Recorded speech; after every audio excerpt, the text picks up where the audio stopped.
ത്രിയേക ദൈവനാമത്തിന് മഹത്വമുണ്ടായിരിക്കട്ടെ.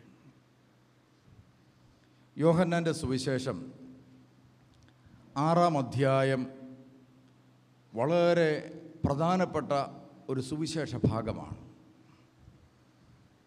വളരെ മർമ്മപ്രധാനമായ ഒത്തിരി ആത്മീയ രഹസ്യങ്ങൾ ഈ വേദഭാഗങ്ങളിൽ അടങ്ങിയിട്ടുണ്ട്.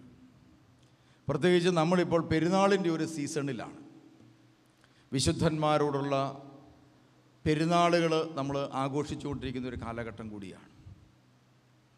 പലപ്പോഴും പലരും ചോദിക്കാറുണ്ട്, എന്തിനാണ് സത്യത്തിൽ ഈ പെരുന്നാളുകളൊക്കെ ആഘോഷിക്കുന്നത്? ഞാനും ചിലപ്പോഴൊക്കെ എൻ്റെ ചെറുപ്രായത്തിൽ സ്വയം ചോദിച്ചിട്ടുള്ളൊരു ചോദ്യമാണ്, എന്തിനാണ് ഈ പെരുന്നാൾ ആഘോഷിക്കുന്നത്? സത്യത്തിൽ നമ്മൾ ഓർക്കണം, ഒരു മനുഷ്യൻ്റെ മരണദിനം എന്ന് പറയുന്നത് വളരെ ദുഃഖസൂചകമായ ഒരു ദിവസമാണ്. അതുകൊണ്ട് തന്നെ നമ്മൾ ഈ മരണ ദിവസങ്ങളിലൊക്കെ ആഘോഷങ്ങൾ മാറ്റിവെക്കാറുണ്ട്. എന്നാൽ ഇവിടെ നമ്മൾ കാണുന്നത് സഭ ഒരു വ്യക്തി മരിച്ച ദിവസത്തെ ഒരു ആഘോഷമാക്കി തന്നെ അങ്ങ് മാറ്റിയിരിക്കുകയാണ്. അതെന്തുകൊണ്ടാണ്? ഒരു വ്യക്തിയുടെ മരണ ദിവസം, ഗീവർഗീസ് സഹദായുടെ രക്തസാക്ഷിത്വ ദിനം, തോമാസ് ലീഗായുടെ ഓർമ്മ പെരുന്നാൾ, പരിശുദ്ധ അമ്മയുടെ വാങ്ങിപ്പ്, അതുപോലെ എത്രയോ വിശുദ്ധന്മാരുടെയാണ് മരണ ദിവസങ്ങൾ സഭ ആഘോഷമാക്കി തന്നെ അങ്ങ് മാറ്റിയിരിക്കുകയാണ്. ആഘോഷമാണ്. എന്താണ് ഈ ആഘോഷം എന്ന് ഉദ്ദേശിക്കുന്നത്? പ്രിയമുള്ളവരെ, ആ ദിവസത്തെ പെരുന്നാളായി ആഘോഷിക്കുക എന്ന് പറഞ്ഞാൽ വലിയ ദിവസം. അതൊരു തമിഴ് വാക്കാണ്, പെരുന്നാൾ എന്ന് പറഞ്ഞാൽ ആ ദിവസം വലിയ ദിവസമാണെന്ന് സഭയിലെ ജനത്തോട് പ്രഘോഷിക്കുകയാണ്. എന്തിനാണ് ഈ ദിവസത്തെ വലിയ ദിവസമായി സഭ കാണുന്നത്? ഈ വിശുദ്ധൻ്റെ ജീവിതത്തിൽ ഈ വിശുദ്ധൻ ദൈവം ഒരു മനുഷ്യനോട് കാണിച്ച സ്നേഹത്തിൻ്റെ പ്രതിസ്നേഹം ഒരു വിശുദ്ധൻ കാണിച്ചു. അതുകൊണ്ട് ചിലപ്പം അവർക്ക് ജീവൻ തന്നെ നഷ്ടപ്പെട്ടിട്ടുണ്ട്. അവരാണ് രക്തസാക്ഷികൾ. ആ ദിവസത്തെ ഉയർത്തി കാണിച്ചുകൊണ്ട് നമ്മളോട് പറയുകയാണ്, നിങ്ങളും ഇതുപോലെ വേണം ദൈവത്തെ സ്നേഹിക്കാൻ. നിങ്ങളും ഇങ്ങനെ സ്നേഹിക്കണം. അപ്പോൾ പ്രിയമുള്ളവർ, ഒരു വിശുദ്ധൻ എന്ന് പറഞ്ഞാൽ ആരാണെന്ന് നമ്മൾ ഓർത്തിരിക്കണം. ആരാണ് ഒരു വിശുദ്ധൻ? നമ്മൾ ഓർക്കുന്നത് ഒരു വിശുദ്ധൻ എന്ന് പറഞ്ഞാൽ ഒരു പാപവും ചെയ്യാതെ അനങ്ങാതെ ഇരിക്കുന്ന ആൾക്ക് പറയുന്ന പേരാണ് വിശുദ്ധൻ. അല്ല, വിശുദ്ധന്മാരുടെ എല്ലാം ജീവിതം പരിശോധിക്കുമ്പോൾ അവർക്കെല്ലാം അവരുടേതായ ബലഹീനതകളും കുറവുകളും വീഴ്ചകളും ഉണ്ടായിരുന്നു. അവരെ വിശുദ്ധരാക്കിയത് അവർ പാപം ചെയ്യുന്നില്ല എന്നുള്ള കാരണമല്ല, മറിച്ച് അവരെ വിശുദ്ധരാക്കിയത് എന്താണെന്ന് ചോദിച്ചാൽ, തങ്ങളുടെ ബലഹീനതകളുടെയും കുറവുകളുടെയും പോരായ്മകളുടെയും മധ്യത്തിൽ ദൈവം തന്നെ സ്നേഹിക്കുന്നു എന്ന സത്യം തിരിച്ചറിഞ്ഞ മനുഷ്യൻ ആ ദൈവത്തോട് തനിക്കുള്ളത് വെച്ച് പ്രതിസ്നേഹം കാണിക്കാൻ തീരുമാനിച്ചു. അങ്ങനെ പ്രതിസ്നേഹം കാണിക്കാൻ തീരുമാനിച്ചവർ അതിനുവേണ്ടി ജീവിത ബലിപീഠത്തിലേക്ക് എടുത്തു വെച്ചത് എന്താണെന്നറിയോ? തങ്ങളുടെ ജീവിതമാണ് എടുത്തങ്ങോട്ട് വെച്ചത്. തങ്ങളുടെ ജീവിതം എടുത്തങ്ങോട്ട് വെച്ചു. എന്നിട്ട് ആ ജീവിതം ക്രിസ്തുവിന് വേണ്ടിയുള്ള ഒരു ജീവിതമാക്കി മാറ്റി. അതുകൊണ്ട് അവരുടെ ബലഹീനതകളെ ദൈവം ക്രമേണ എന്താക്കി തീർത്തു? കൃപകളാക്കി മാറ്റാൻ തുടങ്ങി. അങ്ങനെ ഒരു മനുഷ്യൻ്റെ ബലഹീനതകളെയാണ് സത്യത്തിൽ സാധാരണയായിട്ട് ദൈവം എന്ത് ചെയ്യുന്നത്? കൃപകളാക്കി മാറ്റുന്നത്. അങ്ങനെ ഒരു പാട്ട് തന്നെയുണ്ട്, ബലഹീനതകൾ കൃപകളാക്കി തീർക്കണമേ എന്ന് പറഞ്ഞു. സഹനങ്ങൾ കൃപകളാക്കാൻ യേശുവിൻ്റെ ക്രൂശിൻ ചുവട്ടിൽ വരൂ. അപ്പോൾ നമ്മുടെ ബലഹീനതകളും കുറവുകളും വീഴ്ചകളും പരാജയങ്ങളും സഹനങ്ങളുമെല്ലാം ഓരോ കൃപകളാക്കി രൂപാന്തരപ്പെടുത്താൻ ദൈവം ആഗ്രഹിക്കുന്നുണ്ട്. അങ്ങനെ ദൈവസ്നേഹത്തോട് പ്രതിസ്നേഹം കാണിച്ച വ്യക്തികൾ തങ്ങളുടെ ജീവിതം ഒരു ബലിവേദിയിലേക്ക് എടുത്തു വച്ചു, ഒരു ജീവിത ബലിയിലേക്ക്. ആ ജീവിതത്തിൽ അവർ ഒരു ബലി പോലെ കത്തി. 2 തരത്തിലുള്ള ബലികൾ ഇന്ന് ലോകത്തിലുണ്ട്. അനേകം ബലികൾ ലോകത്തിൽ അർപ്പിക്കപ്പെടുന്നുണ്ട്. അത് 2ആയിട്ട് തിരിക്കാം. ഇപ്പം നമുക്ക് ഒരു ബലിയുണ്ട്, എല്ലാ സഭകൾക്കും അവരവരുടേതായ ബലിയുണ്ട്. ആ ബലിയുടേതായ ചില നിയമങ്ങളും ട്രഡീഷൻസുമുണ്ട്, പാരമ്പര്യങ്ങളുണ്ട്, നിയമങ്ങളുണ്ട്, ചട്ടങ്ങളുണ്ട്. ഉദാഹരണത്തിന് നമ്മൾ സുറിയാനി സഭയിലുള്ള ദൈവമക്കൾ വിശുദ്ധ കുർബാനയിൽ പങ്കെടുത്ത് വിശുദ്ധ കുർബാന അനുഭവിക്കണമെങ്കിൽ വൈകിട്ട് ഭക്ഷണം കഴിച്ചാൽ പിന്നെ ഒന്നും കഴിക്കാൻ പാടില്ല. ഭക്ഷണമൊന്നും കഴിക്കാൻ പാടില്ല. വെള്ളം പോലും കുടിക്കാൻ പാടില്ല. വിശുദ്ധ കുർബാന അനുഭവിച്ച ശേഷമേ എന്ത് ചെയ്യാവുള്ളൂ?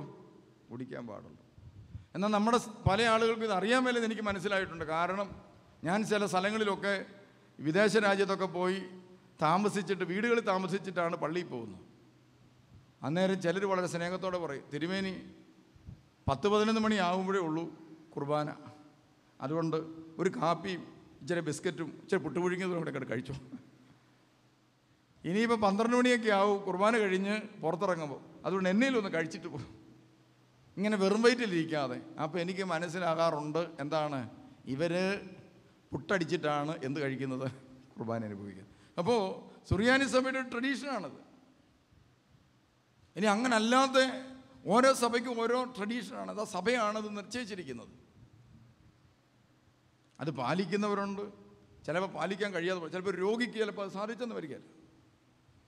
ഇനി ക്രൈസ്തവർക്ക് മാത്രമല്ല ബലി, എല്ലാ സമൂഹങ്ങൾക്കും ബലികളും പ്രാർത്ഥനകളുണ്ട്. അതുകൊണ്ട് ആരുടെ പ്രാർത്ഥന സ്വീകരിക്കും സ്വീകരിക്കുകയില്ല എന്ന് നമ്മൾ അറിയണമെങ്കിൽ ഈ ബലികളെ രണ്ടായിട്ട് തിരിക്കണം. ഒന്ന്, ദൈവം സ്വീകരിക്കുന്ന ബലി. രണ്ട്, ദൈവം സ്വീകരിക്കാത്ത ബലി. മറ്റ് മതത്തിൽപ്പെട്ടവർ ദൈവദർശനയിൽ വന്നു നിന്ന് കണ്ണുനീരോടെ കരഞ്ഞ് പ്രാർത്ഥിച്ചിട്ട് തിരിച്ചു പോകുമ്പോൾ ക്രൈസ്തവരേക്കാൾ കൂടുതൽ അനുഗ്രഹം പ്രാപിച്ചു പോകുന്നത് ഞാൻ കണ്ടിട്ടുണ്ട്. അപ്പോൾ അതുകൊണ്ട് ബലി സ്വീകരിക്കുന്നതിൻ്റെ അടയാളങ്ങൾ ഇതൊന്നുമല്ല. പ്രിയമുള്ളവരെ, സ്വീകരിക്കുന്ന ബലിയുമുണ്ട്, സ്വീകരിക്കാത്ത ബലിയുണ്ട്. സ്വീകരിക്കാത്ത ബലിയുടെ അടയാളങ്ങൾ എന്താണെന്ന് ഉൽപ്പത്തി പുസ്തകത്തിൽ വ്യക്തമാക്കിയിട്ടുണ്ട്. കായൻ ബലി അർപ്പിച്ചു. കായൻ പള്ളിയിൽ പോകും, പ്രാർത്ഥിക്കും, നോയമ്പെടുക്കുന്നയാളാണ്, പള്ളിക്കെന്നയിലൊക്കെ കൊടുക്കുന്നയാളാണ്. ആദിഫല ലേലത്തിന് വേണ്ടിയിട്ട് കുറച്ച് പച്ചക്കറിയെല്ലാം പറിച്ചുകൊണ്ടാണ് കായൻ എന്ത് ചെയ്തത്? ബലിയർപ്പിക്കാൻ പോയത്. നമ്മളെയൊക്കെ പോലെ തന്നെ നമ്മൾ പള്ളിയിൽ പോകും, പ്രാർത്ഥിക്കും, ആദിഫല പെരുന്നാളിന് പോകും, വിറകിടിയിലിന് പോകും, അങ്ങനെ എന്തെല്ലാം കാര്യങ്ങൾ ചെയ്യാമോ അതെല്ലാം ചെയ്യും. നമ്മൾ ചെയ്യുന്നത് പോലെ തന്നെ കായനും ചെയ്തു. പക്ഷേ കായൻ ബലിയർപ്പിച്ച് പുറത്തിറങ്ങിയപ്പോൾ വേദപുസ്തകത്തിൽ രേഖപ്പെടുത്തിയിരിക്കുന്നതാണ്, കായനിലും അവൻ്റെ ബലിവസ്തുക്കളിലും ദൈവം പ്രസാദിച്ചില്ല. കായനിൽ മാത്രമല്ല പ്രസാദിക്കാഞ്ഞത്, ബലിവസ്തുക്കളിലും എന്ത് ചെയ്തില്ല? ദൈവം പ്രസാദിച്ചില്ല. ഇപ്പം നമ്മുടെയൊക്കെ കേസിലെന്ന് പറഞ്ഞാൽ അങ്ങനെയല്ല, ബലിവസ്തു അങ്ങ് കയറിപ്പോവും, നമ്മളിവിടെ ഇരിക്കും. ഉദാഹരണത്തിന് ഇപ്പം ജോസ് പാട്ട് പാടിക്കൊണ്ടിരിക്കുകയാണ്, ചിലപ്പോൾ എന്ത് ചെയ്യും? ഓർഗൻ കയറിപ്പോവും, ജോസ് ഇവിടെ ഇരിക്കും. ഞാൻ പ്രസംഗിച്ചുകൊണ്ടിരിക്കുകയാണ്, ഈ പ്രസംഗം കേട്ട മൈക്ക് ചിലപ്പം കയറിപ്പോവും, ഞാനിവിടെ നിന്ന് പോവും. നിങ്ങൾ ചിലപ്പോൾ ഇവിടെ ഇരിക്കും, കസേര പൊങ്ങിപ്പോവും, നിങ്ങൾ ഇവിടെ ഇരിക്കും, നിലത്ത് കിടക്കും. അപ്പോൾ പ്രിയമുള്ളവരെ, കസേരയൊക്കെ മാനസാന്തരപ്പെട്ട് കാണും. ഇവിടെ കായനെ സ്വീകരിച്ചില്ല, അവൻ്റെ ബലിവസ്തുക്കളെയും സ്വീകരിച്ചില്ല. രണ്ടും ഒരുപോലെ സ്വീകരിക്കപ്പെടാതെ. എന്നിട്ട് കർത്താവ് അതിൻ്റെ അടയാളങ്ങൾ പറയുകയാണ്. എങ്ങനെയാണ് സ്വീകരിക്കപ്പെടാത്ത ഒരു ബലിയുടെ പ്രത്യേകത എന്താണ്? ഇതാ, കായൻ ബലി കഴിഞ്ഞ് പുറത്തിറങ്ങി. ബലി കഴിഞ്ഞ് പുറത്തിറങ്ങിയ കായൻ്റെ ജീവിതത്തിൽ അവന് കായൻ ബലിയർപ്പിക്കുന്നതിന് മുമ്പ് എന്തെല്ലായിരുന്നു പ്രശ്നങ്ങൾ ഉണ്ടായിരുന്നോ അതേ പ്രശ്നങ്ങളെല്ലാം തന്നെ ബലിക്ക് ശേഷവും അവൻ്റെ ജീവിതത്തിലുണ്ട്. കായൻ മോഷ്ടിക്കുന്ന സ്വഭാവക്കാരനായിരുന്നു, ബലിക്ക് ശേഷവും മോഷ്ടാവാണ്. കായൻ ആളുകളെ കുത്തിക്കൊല്ലണം സ്വഭാവമുള്ള ആളാണോ, ബലിക്ക് ശേഷവും അതേ സ്വഭാവം തന്നെ. കായൻ ഭാര്യയെ തള്ളുന്ന ആളായിരുന്നു, ബലിക്ക് ശേഷവും ചെന്നിട്ട് ഭാര്യക്കിട്ട് എടുത്തിട്ടിരിക്കുന്നു. കായൻ മദ്യപാനിയായിരുന്നു, ബലിക്ക് ശേഷവും മദ്യപാനാസക്തി നിലനിൽക്കുന്നു.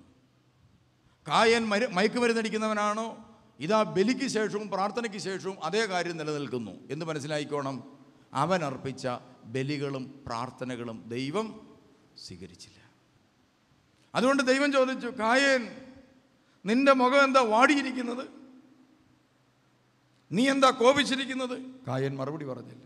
നല്ലത് ചെയ്യുന്നില്ലെങ്കിൽ പാപം വാതുക്കൽ പതിയിരിപ്പുണ്ടെന്ന് നീ ഓർക്കണം കേട്ടോ. നിന്നെ പ്രതീക്ഷിച്ച് ഇപ്പോഴും പാപം ഇരിപ്പുണ്ട്. അടുത്ത നിമിഷം നിന്നെ ആ പാപം വിഴുങ്ങും, നീ വീണ്ടും പാപിയാകും. ബലി സ്വീകരിക്കപ്പെടാതെ പോയതിൻ്റെ അടയാളങ്ങളാണ് വീണ്ടും വീണ്ടും ഒരേ പാപത്തിൽ ചെന്ന് വീഴുക, അതിനെ ചുറ്റിപ്പറ്റി വെറുപ്പും വിദ്വേഷവും മനസ്സിലേക്ക് കയറുക, അതുകൊണ്ട് മുഖത്തെ പ്രസാദം മുഴുവൻ നഷ്ടപ്പെട്ടു പോവുക. അതോടൊപ്പം എപ്പോഴും കോപം ഹൃദയത്തിൻ്റെ ഉള്ളിൽ വിട്ടുപോകാതെ ഇങ്ങനെ നിൽക്കും. ചില കോപമുണ്ട് പെട്ടെന്ന് വന്നേച്ച് പെട്ടെന്ന് പോകും, വലിയ പ്രശ്നമുള്ളതല്ല. പെട്ടെന്ന് വന്നേച്ച് പെട്ടെന്ന് പോകുന്ന സാധനം വലിയ വിഷയമുള്ളതല്ല. ചിലതുണ്ട് ഉള്ളിലിങ്ങനെ കിടക്കുകയാണ്. ചില വ്യക്തികളോട്, ചില സംഭവങ്ങളോട്, ചില സാഹചര്യങ്ങളോട് വർഷങ്ങളായിട്ട് വിട്ടുപോകാതെ മനസ്സിൽ കിടക്കുന്നത് ചില പ്രശ്നമുള്ളതാണ്. കായൻ വളരെ വിഷമിച്ച്, പാപം വാതുക്കൽ പതിയിരിപ്പുണ്ടെന്ന് നീ ഓർക്കണം, നീ അതിനെ കീഴടക്കണം എന്ന് പറഞ്ഞ അതിൻ്റെ അർത്ഥം പാപത്തെ കീഴടക്കാൻ ഈ പ്രാർത്ഥനയ്ക്കും ഈ ബലിക്കും ഒന്നിനും സാധിച്ചില്ല. അപ്പോൾ ഈ പെരുന്നാളുകളൊക്കെ പെരുന്നാളാകുന്ന എപ്പോഴാണെന്നറിയോ? ഒരു വ്യക്തി പെരുന്നാളിൽ പങ്കെടുക്കുമ്പോൾ ആ വിശുദ്ധൻ്റെ മാധ്യസ്ഥതയിലും മാതൃകയിലും അഭയപ്പെട്ടുകൊണ്ട് നമ്മുടെ ജീവിതത്തിലെ പാപത്തെ ചവിട്ടി കീഴടക്കി കഴിയുമ്പോഴാണ് പെരുന്നാളുകളും ആഘോഷങ്ങളും പ്രാർത്ഥനകളും ധ്യാനങ്ങളുമൊക്കെ അർത്ഥവത്തായി തീരുന്നത്. ആ പാപം അവിടെ തന്നെ കിടക്കുകയാണെങ്കിൽ നിങ്ങളെ ദൈവം സ്വീകരിച്ചു എന്നതിൻ്റെ അടയാളമല്ലാതെ നിങ്ങൾ ദൈവത്തെ സ്വീകരിച്ചില്ല എന്നതിൻ്റെ അടയാളമാണത്. അപ്പോൾ പ്രിയമുള്ളവരെ, പല ആളുകളെ ഇന്ന് കാണുന്നത് ധ്യാനമൊക്കെ കഴിഞ്ഞു, പ്രാർത്ഥനയിലൊക്കെ പങ്കെടുത്തു, പഴയ സ്വഭാവങ്ങളെല്ലാം പഴയ പോലെ കിടക്കുന്നു. നിങ്ങളുടെ പ്രാർത്ഥനകളും ബലികളും ദൈവം സ്വീകരിക്കുന്നില്ല എന്നതിൻ്റെ അടയാളമാണത്. എന്നാൽ പ്രിയമുള്ളവരെ, സ്വീകരിക്കപ്പെട്ടതിൻ്റെ അടയാളം എന്താണ്?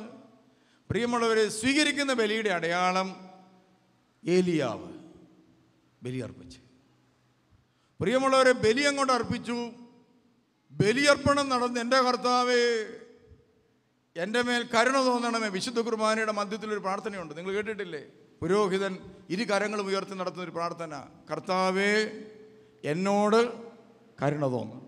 അത് ഏലിയാവിൻ്റെ പ്രാർത്ഥനയാണ്. ഏലിയാവ് പ്രാർത്ഥിച്ച പ്രാർത്ഥനയാണ്. എന്നിട്ടാണ് പരിശുദ്ധാത്മാവിൻ്റെ അഭിഷേകത്തിന് വേണ്ടി, ബലിവസ്തുവിൻ്റെ മേൽ ആത്മാവ് ഇറങ്ങാൻ വേണ്ടി പുരോഹിതൻ പ്രാർത്ഥിക്കുന്നത്. ഏലിയാവ് പ്രാർത്ഥിച്ച പ്രാർത്ഥന നടത്തിയിട്ടാണ്. അപ്പോൾ പ്രിയമുള്ളവരെ, ഏലിയാവ് ഈ പ്രാർത്ഥന നടത്തിയപ്പോൾ സംഭവിച്ചത് എന്താണെന്നറിയോ? ഒരു തീ ഇങ്ങോട്ട് ഇറങ്ങി വന്നിട്ട് ഈ ബലിവസ്തുവിൻ്റെ മേൽ വന്നങ്ങോട്ട് ഇറങ്ങി. കുറച്ച് നേരം കഴിഞ്ഞപ്പോൾ നോക്കുമ്പോൾ കുറേ പുക കാണാം. ആളുകളെല്ലാം നോക്കുമ്പോൾ കാണുന്നത് ബലിവസ്തു കത്തി കനലായിട്ട് ഇങ്ങനെ നിൽക്കുകയാണ്. എന്താ സംഭവിച്ചത്? ബലിവസ്തു കത്തി കനലായി നിൽക്കും. പ്രിയമുള്ളവരെ, നമ്മളൊക്കെ എന്തായി തീരണം? നമ്മളൊരു ബലിവസ്തുവാണെങ്കിൽ ബലിക്ക് ശേഷം, പ്രാർത്ഥനയ്ക്ക് ശേഷം ബലിവസ്തു കനലായി മാറും. അപ്പം നമ്മളിപ്പോൾ ഒരു പ്രാർത്ഥന നടത്തി, ആ പ്രാർത്ഥന കഴിഞ്ഞപ്പോൾ കുറേ പേരെന്തായി? ചുമ്മാ ഇരുന്ന പാർട്ടികളൊക്കെ ചെറിയൊരു കനലായി മാറി.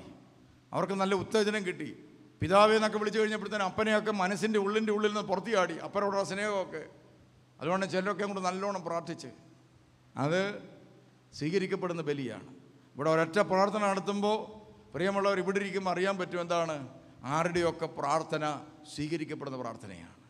ആ സ്വീകരിക്കപ്പെടുന്ന പ്രാർത്ഥന സ്വീകരിക്കപ്പെട്ടെങ്കിൽ അവൻ്റെ ഹൃദയം കത്തും, അവൻ്റെ നെഞ്ചുരുകും, അവൻ്റെ കണ്ണിൽ നിന്ന് കണ്ണുനീര് പൊടിയും.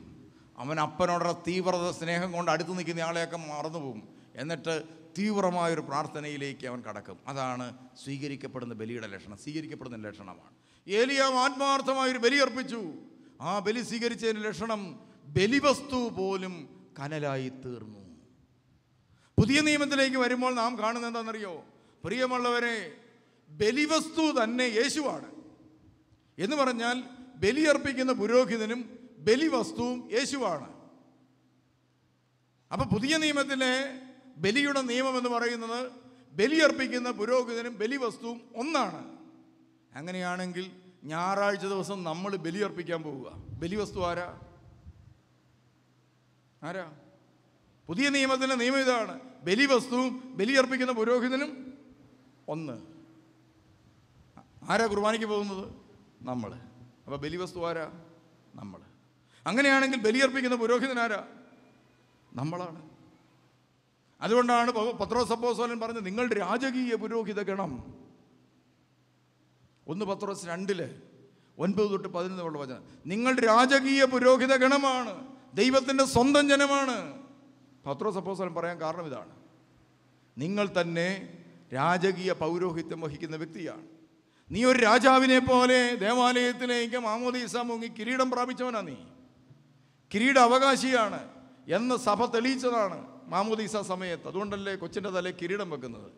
പ്രിയമുള്ളവരെ, കൊച്ചിൻ്റെ തലയിൽ കിരീടം വെച്ചെന്ന് പറഞ്ഞാൽ അതിൻ്റെ അർത്ഥം നിങ്ങളുടെ കൊച്ച് രാജകുമാരനും രാജ്ഞിയുമായിട്ട് മാറിയിരിക്കുകയാണ്.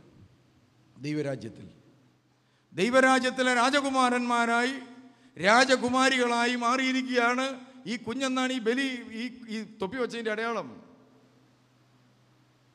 ഈ കിരീടം നീക്കപ്പെടുന്നതോടുകൂടി എന്നേക്കുമായിട്ട് ദൈവത്തിൻ്റെ കിരീടം അവൽ ഉണ്ടാകട്ടെ എന്ന് പറഞ്ഞുകൊണ്ടാണ് അച്ഛൻ കിരീടം ഊരുന്നത്.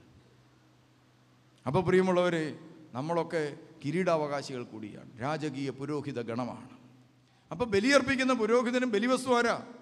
ഞാനാണ്. അങ്ങനെയാണെങ്കിൽ ഒരു ദേവാലയത്തിൽ വന്ന് ബലി കഴിഞ്ഞ് പുറത്തോട്ടിറങ്ങി കഴിയുമ്പോൾ നമ്മുടെ ബലി ദൈവം സ്വീകരിച്ചെങ്കിൽ പുറത്തേക്കിറങ്ങുന്ന ബലിവസ്തുവാകുന്ന, ബലിയർപ്പിച്ച പുരോഹിതനാകുന്ന ഞാൻ പള്ളിയിൽ നിന്ന് എങ്ങനെ ഇറങ്ങിപ്പോണം? എങ്ങനെ പോകണം? ഒരു കനലായിട്ട് ഇറങ്ങിപ്പോണം, ഒരു തീക്കനലായിട്ട് ഇറങ്ങിപ്പോണം. ഒരു തീക്കനലിൻ്റെ പ്രത്യേകത എന്താ പ്രിയമുള്ളവരെ? ഇപ്പം നിങ്ങളുടെ മടി വന്നൊരു തീക്കനൽ വീണു, എന്നാ സംഭവിക്കും? നിങ്ങളിങ്ങനെ പ്രാർത്ഥിച്ചുകൊണ്ടിരിക്കുകയായിരുന്നു, അപ്പോഴാണ് മേളിൽ നിന്ന് ഒരു തീക്കനൽ ചെറുത്, ഞങ്ങൾ ഈ കുർബാനയ്ക്കൊക്കെ നിൽക്കുമ്പോൾ ധൂക്കുറ്റിക്കകത്ത് നിന്നൊക്കെ തെറിച്ച് വീഴും. നമ്മൾ കാണുകയില്ല, പക്ഷേ പെട്ടെന്ന് കുറച്ച് നേരത്തിനുള്ളിൽ മനസ്സിലാകും. കാരണം എന്താ? കുറച്ചു നേരം കഴിയുമ്പോൾ പുക വരാൻ തുടങ്ങും. എന്നിട്ട് ആരും മൈൻഡ് ചെയ്തില്ലെങ്കിൽ പ്രിയമുള്ളവരെ അത് കെട്ടുപോവുകയില്ല. എന്തു ചെയ്യും? കുറച്ചു നേരം കഴിയുമ്പോൾ തീ വരാൻ തുടങ്ങും, കുറച്ചു നേരം കഴിയുമ്പോൾ ആളാൻ തുടങ്ങും. അപ്പോൾ തന്നെ മനസ്സിലായിക്കോളും. അപ്പോൾ തന്നെ എന്തു ചെയ്യും? മനസ്സിലായിക്കോളും. അല്ലെങ്കിൽ തണുപ്പ് രാജ്യമായിരിക്കണം. ഞാൻ പണ്ട് ഇവിടുന്ന് ഒരാളെയും കൊണ്ട് വിദേശ രാജ്യത്ത് പോയി. അവിടെ ചെന്നപ്പോൾ കറണ്ട് പോയി. വളരെ റയറായിട്ട് സംഭവിക്കുന്ന കാര്യമാണ് കറണ്ട് പോവുക എന്നുള്ളത്. അപ്പം ഞങ്ങളൊരു മെഴുകുതിരി കത്തിച്ച് വെച്ച്. ഭയങ്കര തണുപ്പായതുകൊണ്ട് നമ്മുടെ ഈ പാർട്ടി ഖദർ മാത്രമേ ഇടത്തുള്ളൂ. പുള്ളി അവിടെ ചെന്നിട്ട് കതറായിടുന്നു. തണുപ്പിൻ്റെ ഡ്രസ്സൊന്നും പുള്ളി ഇട്ടിട്ടില്ല, കതറായിട്ടിരിക്കുന്നു. പ്രിയമുള്ളൊരു മെഴുകുതിരിയുടെ അടുത്ത് പോയി നിൽക്കുകയാണ്. പുള്ളിയുടെ പുറകിൽ കൂടെ തീ കത്തി കയറുകയാണ്. പുള്ളി അറിയുന്നേ ഇല്ല. പുള്ളി കയ്യൊക്കെ കെട്ടി വർത്താനൊക്കെ പറഞ്ഞ് തമാശം പറഞ്ഞ് നിൽക്കുകയാണ്. ഞാൻ നോക്കുമ്പോൾ കാണുന്നത് പ്രിയമുള്ളവർ പുറകിൽ കൂടെ തീ ആളി കത്തുകയാണ്. അപ്പം ഞാൻ പറഞ്ഞു തീന്ന്. ഉടനെ പുള്ളിക്കാരനും തിരിഞ്ഞെന്ന് വെച്ച് പറയാം തീന്ന്. പുള്ളി കണ്ടില്ല. അവസാനം എല്ലാവരും കൂടി തല്ലിക്കെടുത്തി. പ്രിയമുള്ളവരെ, അടുത്ത് നിൽക്കുന്നവനൊക്കെ കാണാൻ പറ്റും. നമ്മളെ കാണില്ലേലും എന്ത് ചെയ്യും? പുള്ളിയുടെ പുറത്ത് കത്തിയിരിക്കുന്നതുകൊണ്ടും ഷർട്ട് കത്തിക്കൊണ്ടിരിക്കുക ആയതുകൊണ്ടും കാണുന്നില്ല പുള്ളി. പക്ഷേ പുള്ളി തിരിഞ്ഞപ്പോൾ തിരിഞ്ഞ് നിൽക്കുന്നവർക്കെല്ലാം കാണാൻ പറ്റുന്നുണ്ട്. ഇതെന്താണ്? തീയാണ്. ഇതാ തീയുടെ പ്രത്യേകത. ചുറ്റുപാടുമുള്ളവർക്കെല്ലാം മനസ്സിലാകും, ഇതാ തീ. ഇവനെ തീ പിടിച്ചിട്ടുണ്ട്, ഈ വ്യക്തിയുടെ മേൽ തീ പിടിച്ചിട്ടുണ്ട്. അത് അടുത്ത് നിൽക്കുന്നവന് മനസ്സിലാകും. 2, തീക്കനലിൻ്റെ പ്രത്യേകത എന്താണ്? അത് ചൂട് വമിപ്പിക്കും. ഇനി നിങ്ങളുടെ ദേഹത്തോട്ടാണ് വന്ന് വീഴുന്നെങ്കിൽ നിങ്ങൾ കത്താൻ തുടങ്ങും. അങ്ങനെയാണെങ്കിൽ തീ വന്ന് വീണ ഒരു ക്രിസ്ത്യാനിയാണ് എങ്കിൽ, നിങ്ങളൊരു ബലിക്ക് പോയപ്പോൾ തീ കത്തിയ ക്രിസ്ത്യാനിയാണെങ്കിൽ നിങ്ങൾക്ക് നിലത്തും താഴെ ഇരിക്കാൻ പറ്റുമോ? ഇരിക്കാൻ പറ്റുകയില്ല പ്രിയമുള്ളവരെ. നിങ്ങളുടെ ഹൃദയത്തിൻ്റെ ഉള്ളിൽ ദൈവസ്നേഹത്തിൻ്റെ തീ കത്താൻ തുടങ്ങുമ്പോൾ നമുക്ക് ഞായറാഴ്ച വീട്ടിൽ ഇരിക്കാൻ പറ്റുമോ? വീട്ടിൽ ഇരിക്കാൻ പറ്റുകയില്ല. തിരുവചനം കേൾക്കണം, പ്രാർത്ഥിക്കണം, എന്തെങ്കിലുമൊക്കെ ചെയ്യണം, എന്തെങ്കിലുമൊക്കെ ശുശ്രൂഷകൾ ചെയ്യണം, യേശുവിന് വേണ്ടി എന്തെങ്കിലുമൊക്കെ ചെയ്യണം, എൻ്റെ ജോലി നന്നായിട്ട് ചെയ്യണം, കുഞ്ഞുങ്ങളെ നന്നായി വളർത്തണം. തീവ്രമായ തീഷ്ണത അവരുടെ ഉള്ളിൽ കത്തും. എന്തിൻ്റെ ലക്ഷണമാണെന്നറിയോ? പരിശുദ്ധാത്മാവ് ആ വ്യക്തിയെ സ്വീകരിച്ചതിൻ്റെ അടയാളം. ഞാൻ ഓർക്കുകയാണ്, 4ാം ക്ലാസ്സിൽ പഠിക്കുമ്പോൾ ഒരു കൊച്ചിനെയായിട്ട് ഒരപ്പൻ ഇവിടെ വന്നു. അപ്പം നല്ല 1-ാം തരം കുടിയൻ, കള്ളുകുടിയിൽ സർട്ടിഫിക്കറ്റ് കിട്ടിയ ആളാണ് അപ്പൻ. പ്രിയമുള്ളവരെ, അപ്പൻ ധ്യാനം കൂടി മാനസാന്തരപ്പെട്ട് കഴിഞ്ഞപ്പോൾ അപ്പനും അമ്മയും കൂടി കൊച്ചിനെ ഇവിടെ കൊണ്ടുവന്നു. എന്നിട്ട് പറഞ്ഞു, എന്നാന്നറിയത്തില്ല, കൊച്ച് പഠിക്കുന്നില്ല, തീരെ പഠിത്തത്തിന് മോശമാണ്.